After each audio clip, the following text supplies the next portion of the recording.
Assalamualaikum warahmatullahi taala wabarakatuh.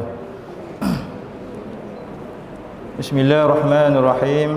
Alhamdulillahirabbil alamin wa bihi nasta'in wala 'udwana 'alal zalimin wassalatu wassalamu ala asyrafil anbiya'i wal mursalin wa ala alihi wa sahbihi wa man tabi'ahum bi ihsanin ila yaumiddin. Allahumma salli ala Sayyidina Muhammadin abdika wa nabiyika wa rasulika nabi ummi wa ala alihi wa sahbihi wa barik wa sallim taslima. La ilaha illallah Muhammadar Rasulullah fi kulli matin wa nafasin adada ma wasi'ahu anullah. Subhanaka la ilma lana illa ma 'allamtana innaka antal alimul hakim. Rabbi shrah li sadri wa yassir li amri wa hlul 'uqdatam min lisani yafqahu qawli. Allahumma iftah lana qulubana في طلب العلم وارزقنا الإخلاص فيه والعمل به والنشر به حتى يأتينا اليقين. اللهم فقهنا في الدين وعلمنا التأويل. اللهم حرمنا لذة معصيتك وارزقنا لذة طاعتك. اللهم أعنا على ذكرك وشكرك وحسن عبادتك. يا الله ألمان ألمان ألمان يا حافظ يا مجيب قلصنا من الوباء. وصلى الله على سيدنا محمد وعلى آله وصحبه وبارك وسلم.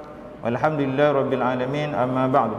Muslimin muslimah hadirin hadirat yang dirahmati Allah, pertama sekali bersyukur kita kepada Allah Subhanahu Wa Taala kerana pada malam yang mulia, di tempat yang mulia, pada ketika dan waktu yang mulia, setelah mana kita mengerjakan ibadah yang mulia, mudah-mudahan Allah memberkati kita, merahmati kita, dan mudah-mudahan Allah menetapkan kita di atas jalan yang istiqamah dalam kita menuntut ilmu dan juga kita menunaikan segala tuntutan yang disuruh oleh Allah Subhanahu Wa Taala dan meninggalkan apa yang dilarang oleh Allah Subhanahu Wa Taala. Semua muslimah hadirin hadirat yang dirahmati Allah. Jadi insya-Allah pada malam ini kita akan menyambung pengajian kita daripada kitab Bidayatul Hidayah yang dikarang oleh Hujjatul Islam Imam Abu Hamid Al-Ghazali rahimallahu taala wa nafa'ana bi ulumihi fid dharain amin. Iaitu masih lagi berkaitan dengan kaifiat ataupun cara kita menunaikan solat, iaitu sebagaimana yang diajarkan oleh baginda Nabi sallallahu alaihi wasallam dan juga sebagaimana yang diberikan panduan oleh para ulama salafus salih. Jadi dalam kita mengerjakan solat ini, sebagaimana kita maklum, daripada 13 rukun solat itu ada empat pembahagian rukun yang besar. Yang pertama yang disebut sebagai rukun qauli ataupun rukun yang berkaitan dengan perkataan ataupun bacaan. Yang kedua ialah rukun fi'li ataupun rukun perbuatan. Kemudian yang ketiga adalah rukun qalbi, iaitu yang berkaitan dengan niat. Kemudian yang keempat adalah rukun maknawi ataupun yang disebut sebagai yang tersirat, iaitu tertib. Jadi daripada 13 rukun yang utama itu ada 4 pembahagian. Yang rukun yang besar, iaitu rukun fi'li, qauli, qalbi dan juga rukun maknawi. Jadi apa yang kita telah sebutkan pada minggu yang lepas, iaitu berkaitan dengan perbuatan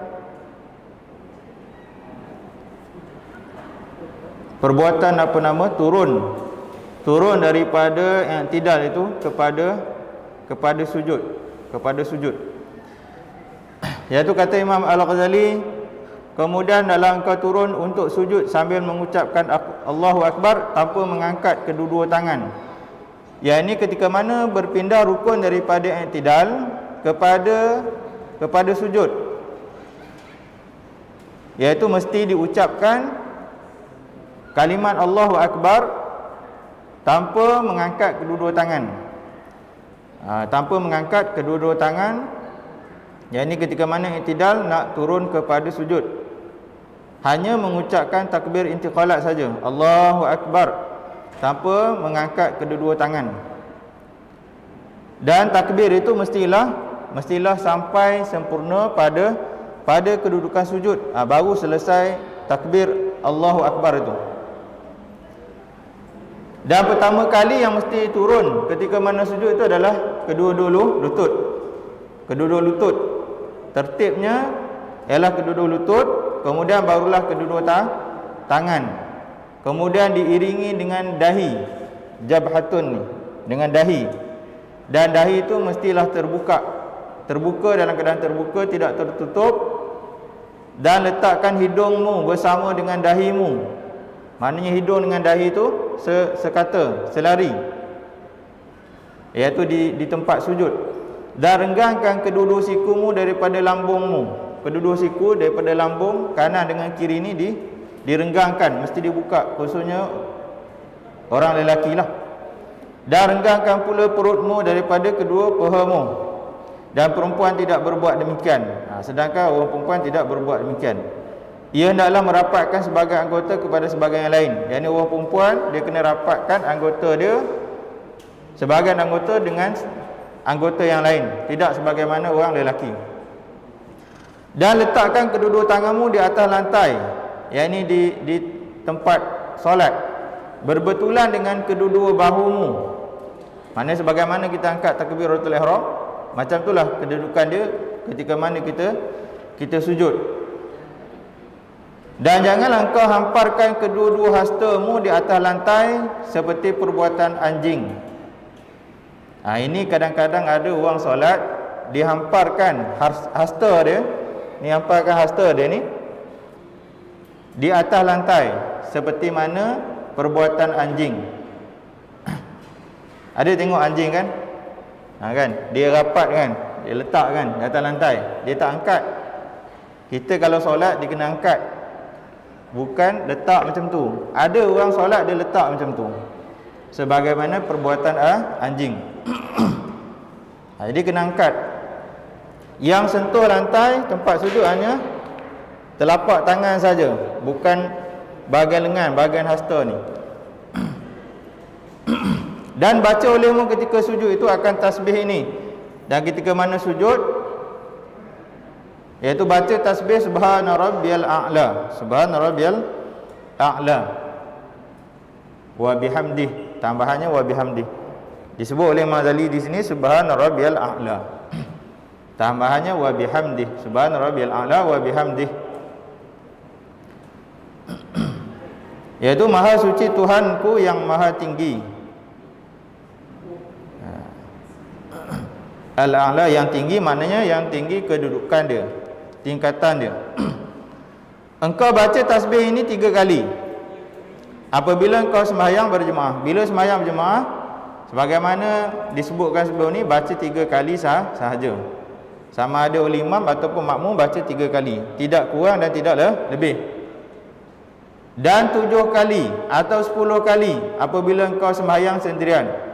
Orang yang munfarid sembahyang sendirian, sama ada sembahyang wajib atau sembahyang sunat, disunatkan baca lebih daripada 3 kali, 7 kali ataupun 10 kali. Bahkan ada ulama sebut boleh sampai 27 kali baca tasbih tu.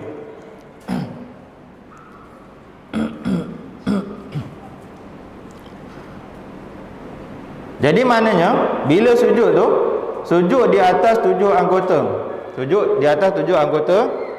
7 anggota. Apa 7 anggota dia? Dahi, hidung, 2 telapak tangan, 2 lutut, 2 kaki, jari-jari kaki. 7 kan?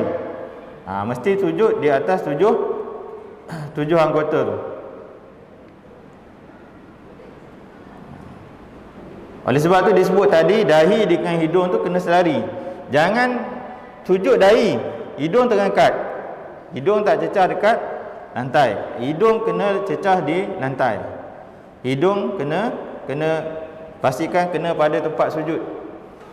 Cuma dahi tu ditekankan sedikit pada tempat sujud. Ditekankan sedikit. Kemudian bila sudah selesai daripada sujud, kemudian engkau bangkit daripada sujudmu sambil mengucapkan Allahu Akbar, sehingga engkau duduk dengan sempurna. Jadi maknanya bila dah selesai tadi daripada sujud tu mesti punggung dia lebih tinggi daripada bahagian bahagian kepala. Jadi semua orang ketika mana sujud, semua punggungnya ditinggikan.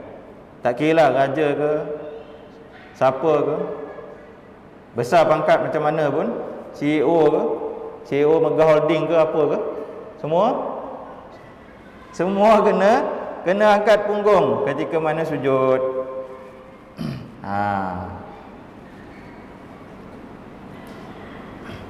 Jadi kalau ada orang bangga-bangga diri, aku CEO, aku banyak harta, macam mana nak turunkan ego dia?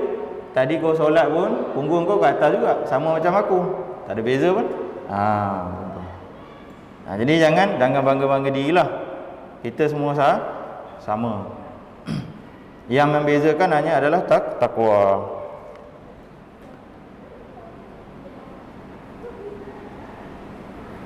Kemudian kau bangkit daripada sujudmu sambil mengucapkan Allahu Akbar.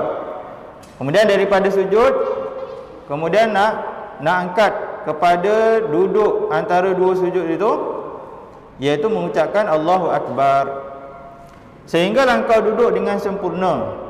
Maknanya bangun daripada sujud, untuk duduk di antara dua sujud itu, mengucapkan Allahu Akbar itu sampailah duduk dengan sempurna. Macam mana duduk? Duduk nak baca tahiyat dan sebagainya, duduk dengan sempurna. Dan duduklah di atas telapak kakimu yang kiri. Ketika mana duduk antara dua sujud ni, duduk di atas telapak kaki yang kiri, maknanya punggung letak di atas telapak kaki yang kiri, dan tegakkan telapak kakimu yang kanan. Maknanya telapak kaki yang kiri di melapik punggung, yang kanan ditegakkan. Telapak kaki yang kanan ditegakkan, dan letakkan kedua-dua tanganmu di atas kedua-dua pahamu. Kedua-dua tangan diletakkan di atas kedua-dua paha. Sedangkan jari-jarimu dalam keadaan terhurai, yakni tidak digenggamkan. Jari jemari diuraikan ketika mana letak di atas paha tu. Dan ketika itu bacalah olehmu Rabbighfirli warhamni warzuqni wahdini wajburni wa'afini wa'fu anni. Ataupun yang biasa kita baca Rabbighfirli warhamni wajburni warfa'ni warzuqni wahdini wa'afini wa'fu anni kan.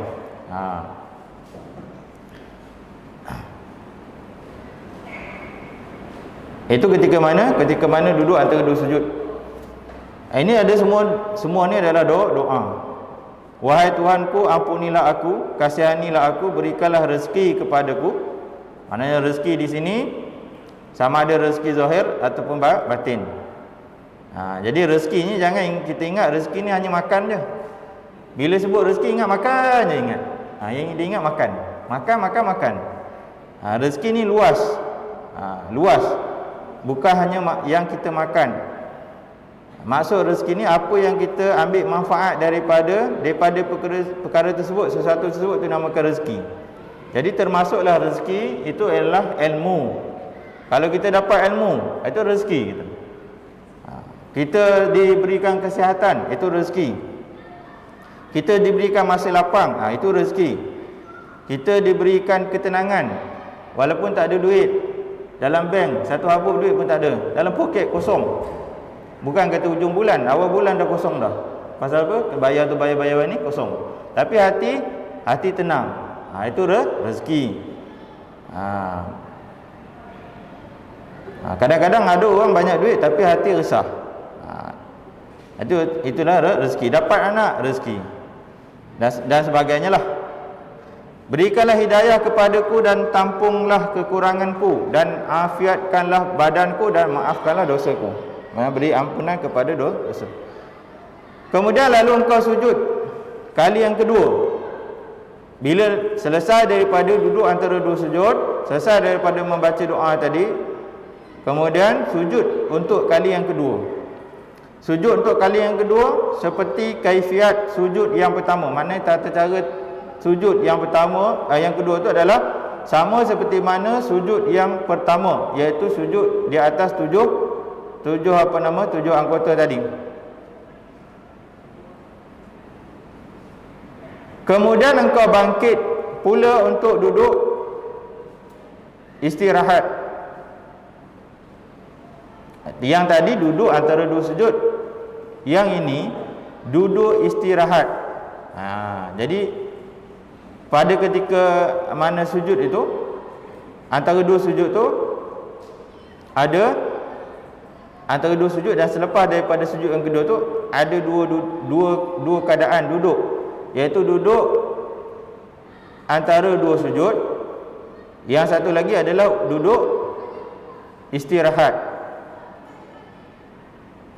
Duduk istirahat. Duduk istirahat ni ialah pada setiap rakaat yang tidak diiringi dengan tasyahud. Maknanya setiap rakaat yang tidak ada tasyahud awal ataupun tasyahud akhir itu dinamakan duduk istirahat. Maknanya selepas daripada sujud kedua, bangun nak pergi pada rakaat yang seterusnya tu, kena duduk sekejap. Duduk sekejap tu dinamakan duduk istirahat.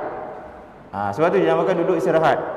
Ada orang daripada sujud kedua, daripada sujud yang kedua nak bangun pada rakaat ke seterusnya, dia terus bangun, tak ada duduk langsung. Padahal kena duduk sekejap. Maksudnya daripada sujud bukan terus langsung terus berdiri rakaat yang seterusnya. Daripada sujud kedua duduk sekejap. Duduk sekejap maksudnya kita angkat, duduk sekejap, baru letak telapak tangan semula, lepas tu baru angkat untuk rakaat yang seterusnya. Ini kadang-kadang tak dibuat walaupun yang sunat.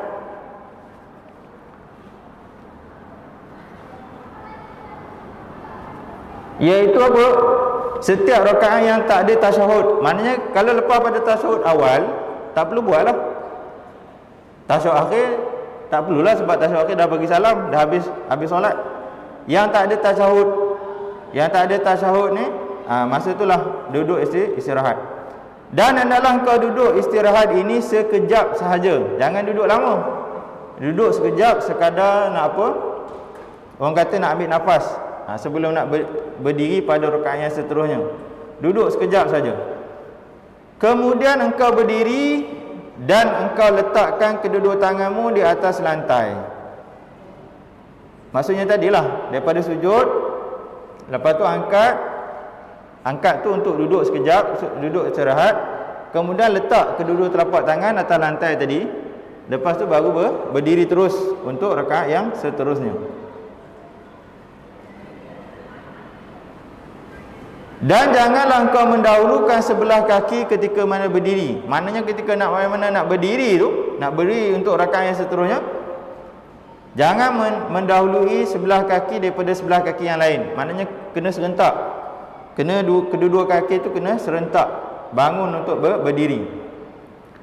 Dan hendaklah engkau mengucapkan Allahu Akbar. Maknanya ucapkan takbir intiqalat Allahu Akbar ketika engkau hampir ke tempat duduk istirahat.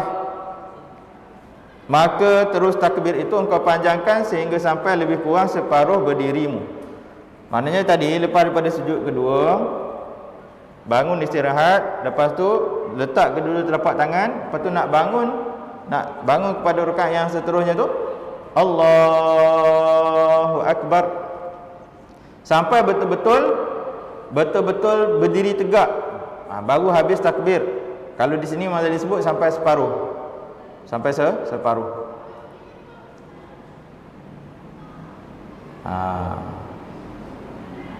Jadi dipanjangkan takbir itu sampai betul-betul berdiri.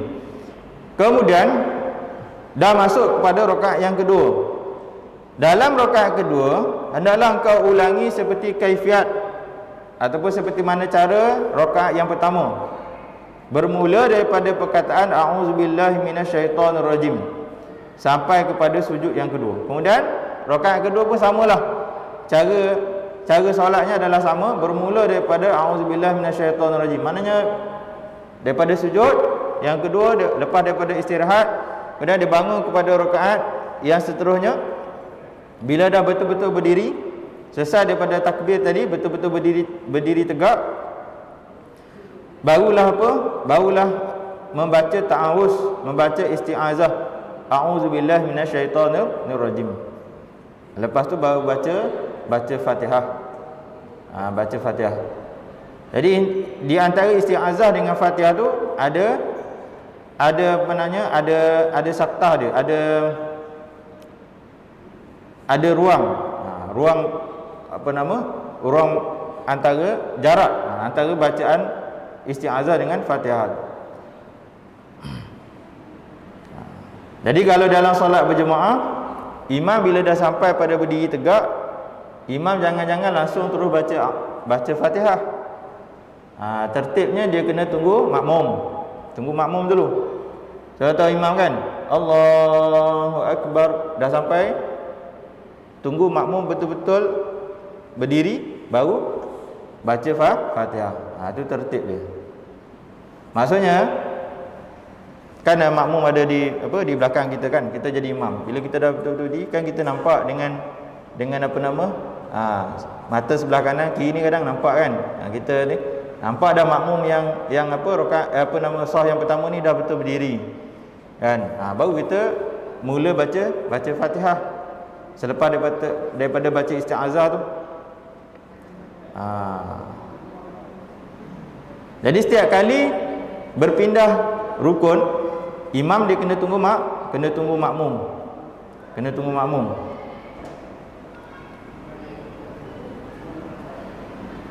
Supaya apa? Supaya makmum sempat dengan perbuatan imam. Supaya tak ada tertinggal. Tak ada tertinggal. Jadi kalau imam cepat sangat, laju sangat, nanti makmum tertinggal.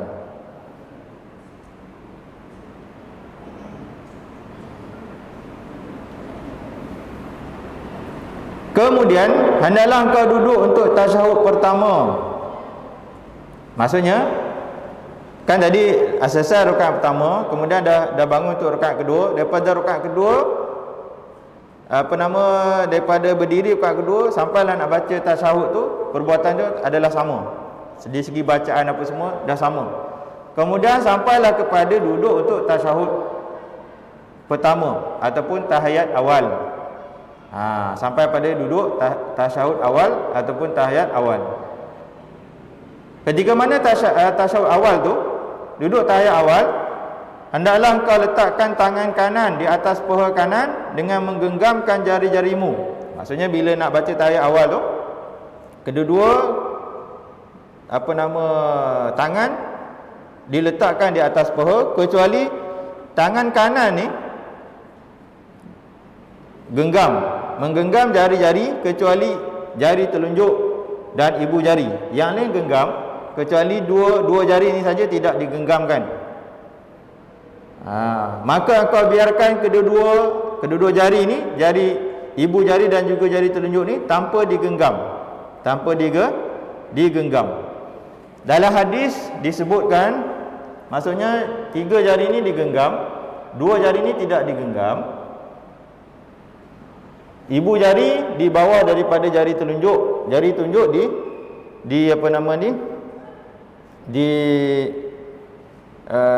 dihunjurkan ke hadapan. Jadi bila dalam hadis disebut kedudukan dia seumpama nombor Arab, nombor 53. Ni, nombor 53. Cuba buat macam ni. Nampak kan? Mana 50 dia? 50 ni yang bulat ni. Kan nombor Arab bulat 50. 3 mana 3 ni? Ni 3. Kan 3 macam tu. Kan? 5 macam tu. Jadi yang ibu jari dia letak bawah sini. Kan? Bawah sinilah. Macam ni. Okey, bila kita pusing dia, yang ni yang bulat ni adalah nombor 5, yang ni adalah nombor 3. Itu yang disebut dalam hadis. Disebut dalam hadis begitu. Jadi itu cara nak menggenggam 3 jari dengan 2 jari jari telunjuk dan juga ibu jari tadi. Maksudnya dia buat gitulah. Kan? Macam tu. Jangan ibu jari letak sini. Ibu jari bawah daripada jari telunjuk. Macam tu nampak Kan? Nampak?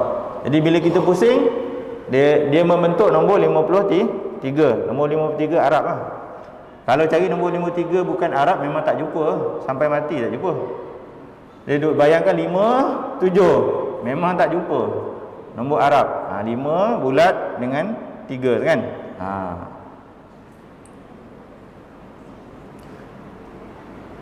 Yang ni sunat. Sunat.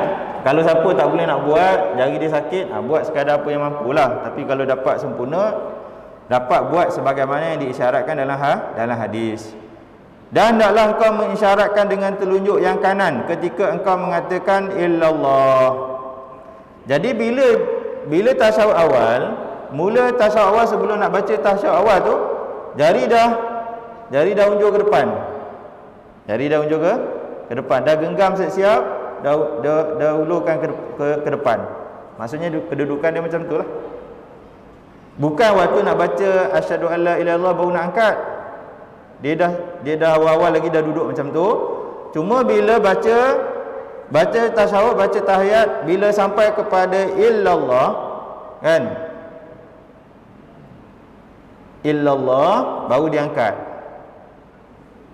Illallah tu baru dia angkat jari ni, angkat ke atas.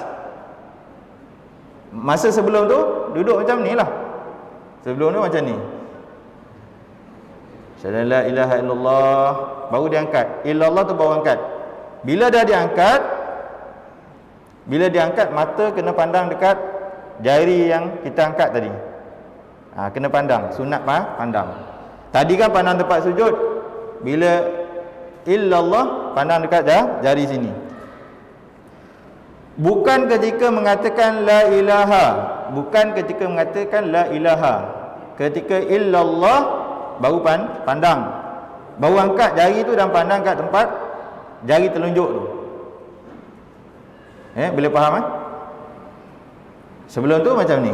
Dan illallah baru diangkat dan mata pandang pada jari telunjuk tadi. Kemudian bila dah diangkat, jangan turun.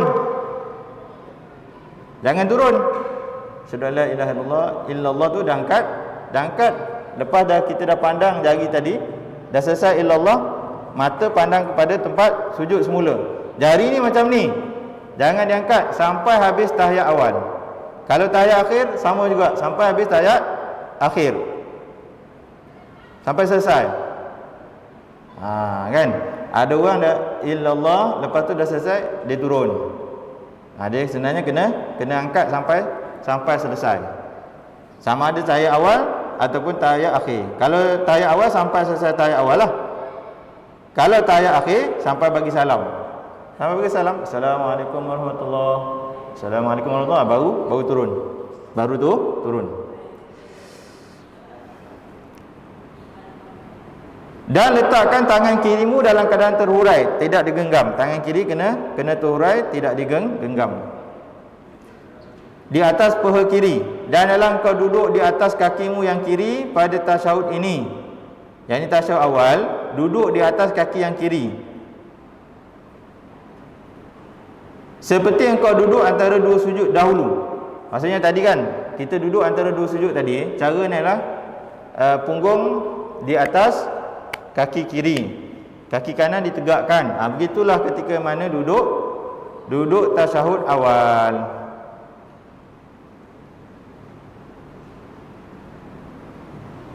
Begitulah duduk tasyahud awal.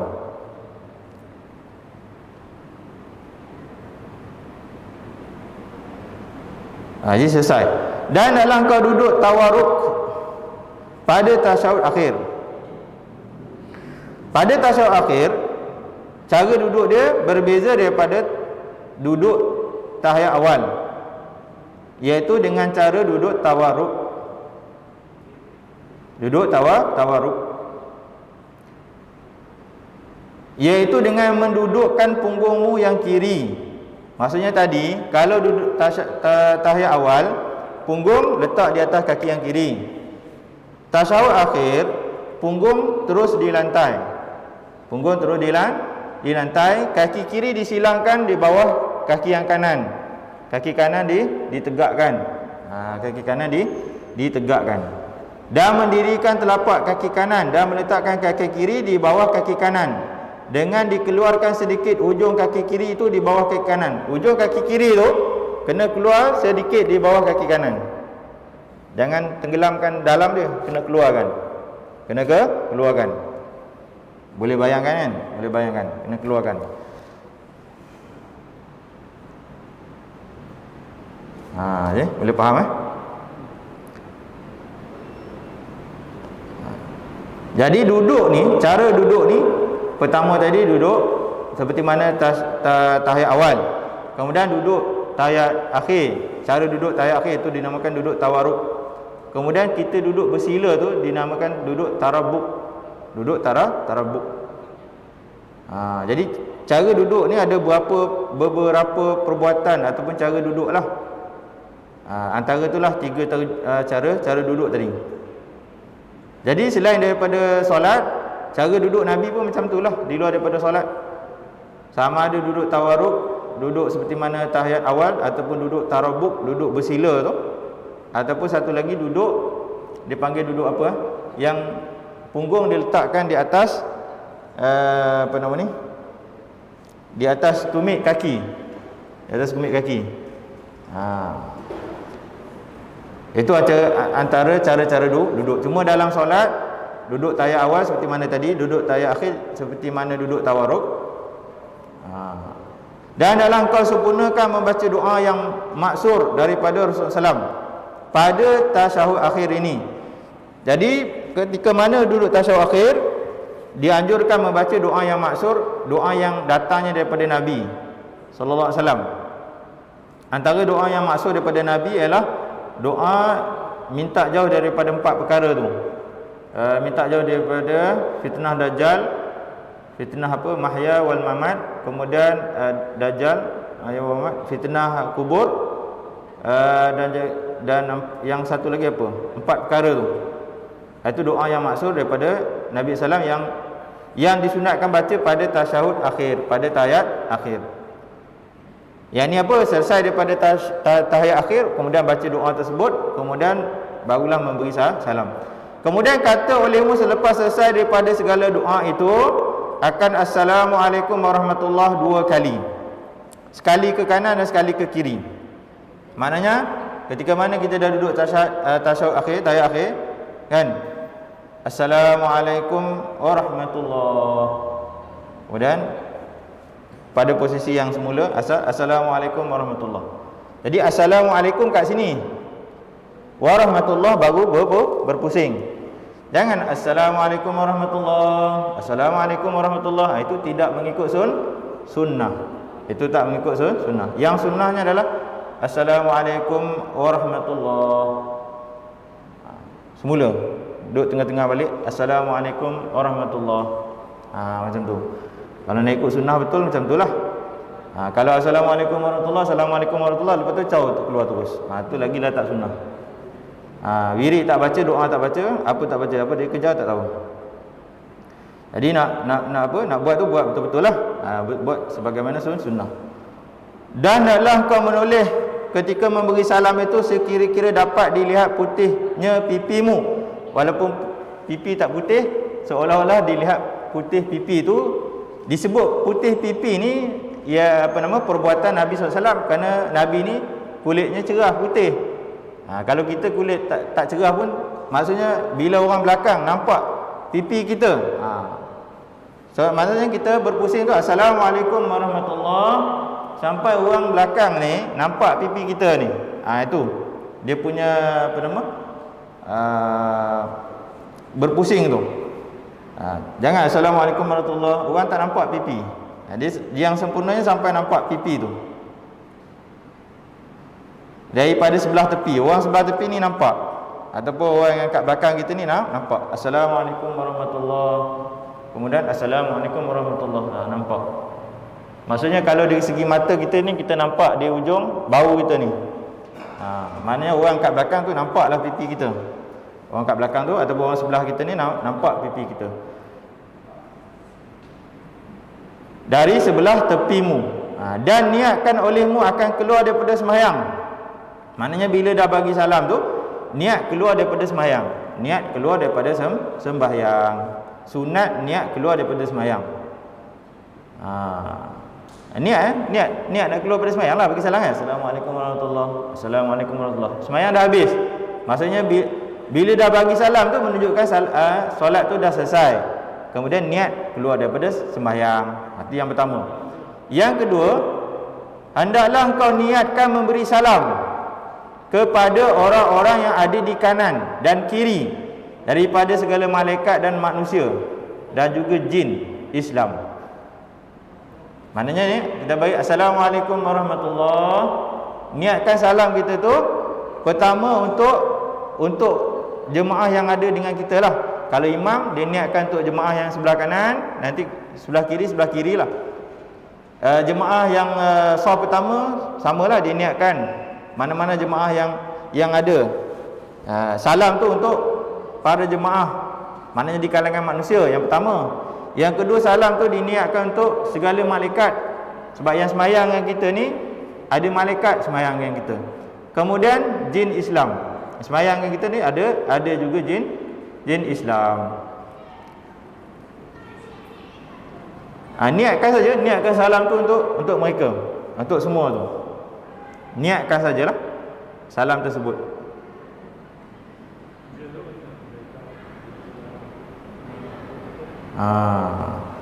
Kalau niat dapatlah pahala, tak niat tak dapatlah pahala. Jadi maknanya kita bagi salam tu bukan saja bagi salam, ada tujuan je bagi salam kan. Kan dalam solat kita ada bagi salam untuk diri sendiri kan. Bagi salam untuk diri sendiri kan. Assalamu alaina, salam ke atas kami. Wa ala ibadillahi salihin, dan salam kepada hamba-hamba Allah yang saleh. Hamba-hamba Allah yang soleh siapa? Siapa? Malaikat, jin Islam, ataupun manusia, ataupun jemaah yang ada bersama dengan kita. Lepas tu dalam solat ke kita bagi salam pada Nabi kan? Assalamualaikum ayuhan Nabi warahmatullahi wabarakatuh.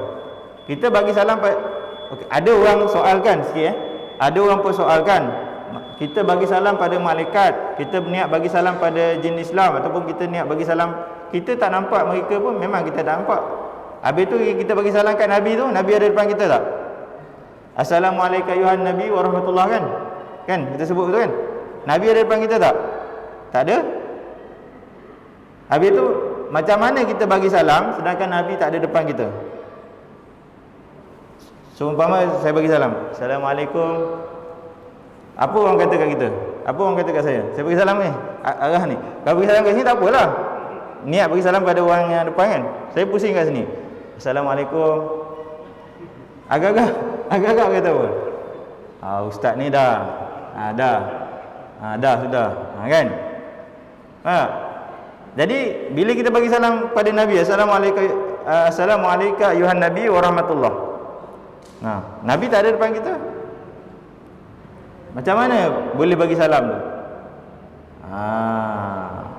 Macam mana nak jawab? Kalau ada orang tanya, macam mana jawab?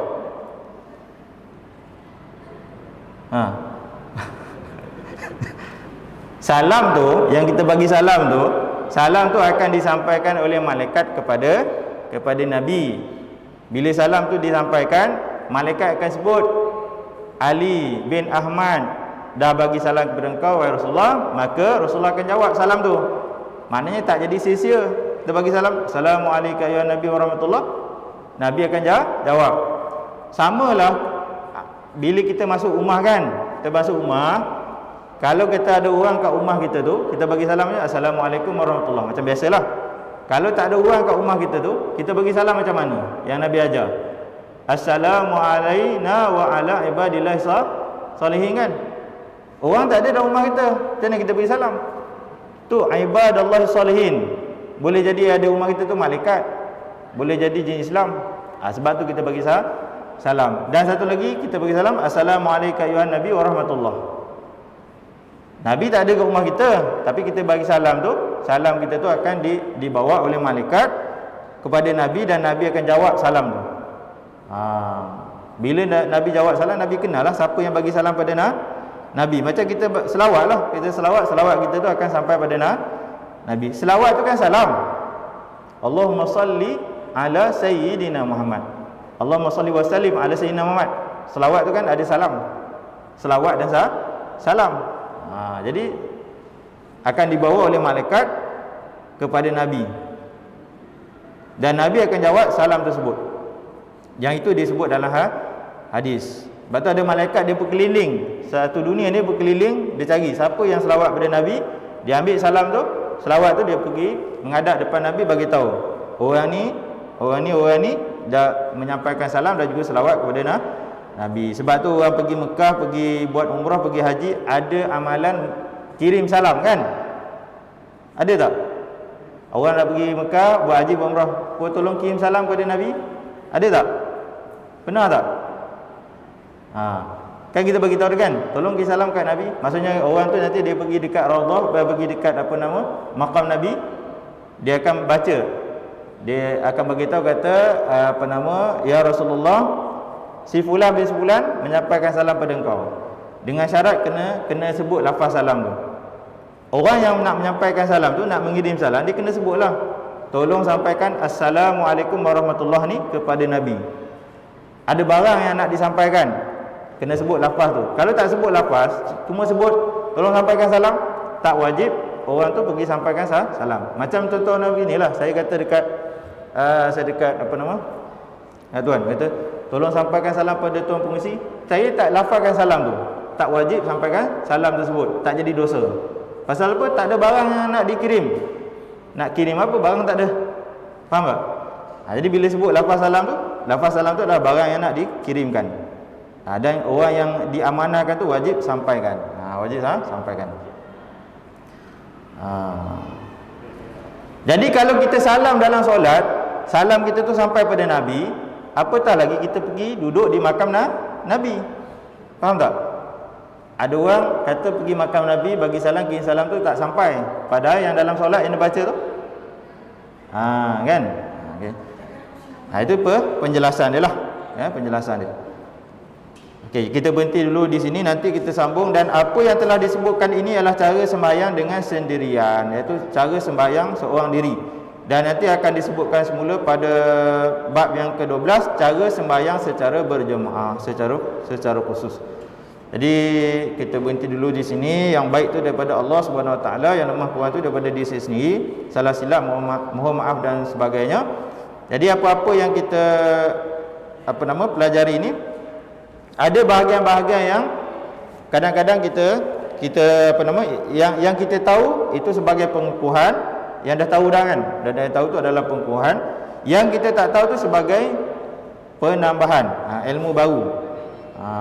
Dan kedua-duanya adalah untuk menyempurnakan solat kita supaya menjadi salatul muqarrabin, solat orang-orang yang hampir dengan Allah Subhanahu Wa Taala. Jadi sekadar itu saja. Wallahu a'lamu bis-shawab, wa ilaihi marji'u wal ma'ab, wa billahi taufiq wa hidayah. Wassalamualaikum warahmatullahi taala wabarakatuh.